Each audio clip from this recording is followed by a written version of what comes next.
Hey, it's Janna here with Dorothy at Upheaval Festival. Great set, by the way. Thank you. Loved it. Thanks. Love it. Now, I know you're busy, right? Because you're jetting off to Wisconsin, Yeah. as we talked about. So I did see that when you're on tour, you like to get off the bus and actually do some exploring. Like you'll go out jogging. Oh, yes. I got some really good running shoes. I got some like wireless headphones. I like to go jog. First, though, I try to find like the local coffee shop that has a real espresso machine. Gotta have I it. gotta wake up. Yeah. So have you ever, like, what's the wildest or the weirdest thing that you've ever seen when you've done that, like exploring a city? Anything crazy I've stand just seen a out? lot of really cool stuff, like great river walks, great restaurants, art museums, just the local people, little shops, or like parks, beautiful parks. Oh, Those yeah. are fun to run around in.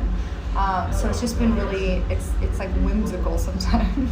Yeah, and nice when you've been cooped up, whether it's on a plane or a bus or whatever, Yeah. just be in nature, breathe a Yeah, little it bit. takes a good solid week to adjust to the bus. Yeah, I would imagine, for sure. So earlier this year, Slash joined you on stage for Gifts from the Holy Ghost. How did that come to be?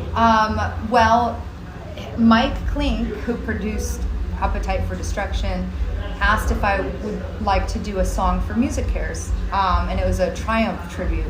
And I said yes, because I'm in recovery, and it was a charity thing for Music Cares, and Music Cares has been very supportive and helpful to me. So I said yes, and then he obviously knows Slash, so then they were like, hey, want to do some other things, which I can't really talk about right now. And we asked, we invited him, hey, would you like to, play a song with us at the Troubadour, just because we kind of all got to know each other.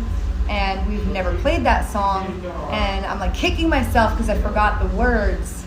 But he did great, and no one was looking at me anyway, so it doesn't matter.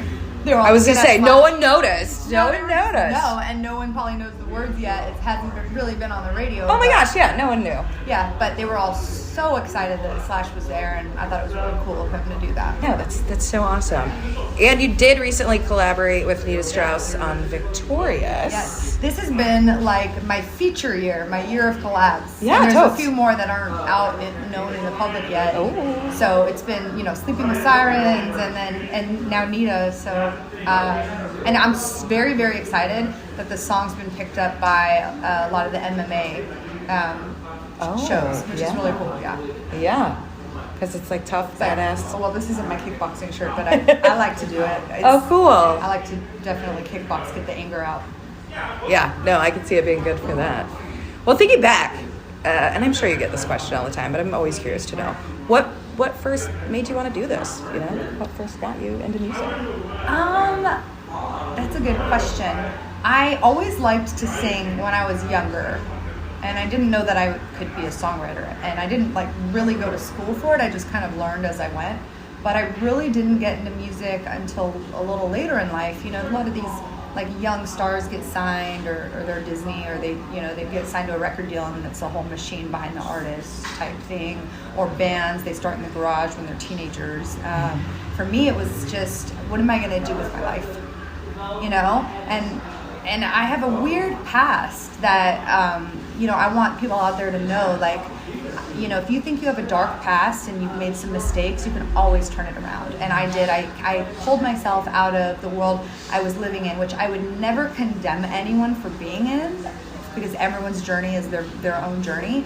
It's just that I was not happy, and it wasn't healthy. And now I feel like I have a sense of purpose, and I found it, and that's what I want people listening to know, is everyone has a very unique purpose. And if you start kind of praying about it, seeking it, I feel like you'll find it. Yeah. So it's it's not just like a job, it's a vocation. It started off as a job, and now I found a higher power and a spirituality, and I've invited that into the music. So naturally, the music's going to start changing, and the messages are going to start changing. I'm like, man, I think I really need to write about this stuff and give people some hope, because there's a lot of evil and darkness, and people are sad, mad, confused, lost. But that's part of the human experience. Unfortunately, we have to walk through that stuff. We do. Which, in terms of songwriting, I just have to say, Flawless is like the best breakup song So good. ever. Like, I can't you. imagine anyone listening to it and not being like, you know what, man? F him. Yeah, you know, and it was very much just storytelling. I remember the day we wrote it. Linda Perry sat down on a stool with an acoustic guitar. She just started strumming those chords, and the words started coming out. We had our phones out. We're just recording. Like, it's the magic of let's see what happens. And it was everything that had been built up in this really horrible, sad, traumatic, scary breakup. And I had lost my dad to cancer, a bunch of stuff. So all that went into the song. And it was just it literally was written in 10 minutes. I couldn't believe it. I love when that happens. Yeah. Well, it's the best. So we are here at Upheaval, Grand Rapids Rock Festival. So if you had to pick, okay, who are your headliners? 3 bands, could be still active, could be still alive or not. Who would be your, Dorothy Fest headliners? Oh gosh, this is such a tough question. Too hard. 3? Mm-hmm.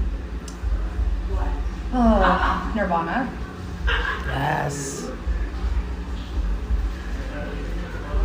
This is so hard. I know. It's like asking people to pick their favorite kid. Yeah. I don't know. It's so hard. Okay, just one more. No. Does that make it harder? No. Nirvana.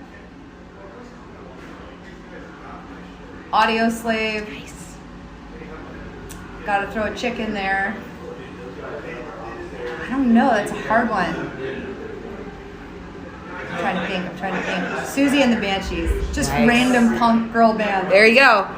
I want to go to Dorothy Fest. Where can I get tickets? DorothyOnFire.com. Well, I love it. Thank you so much for talking with me, and safe travels to you as you Thank head you. off to the next show. And thanks to the fans. We love you. Yay! Bye.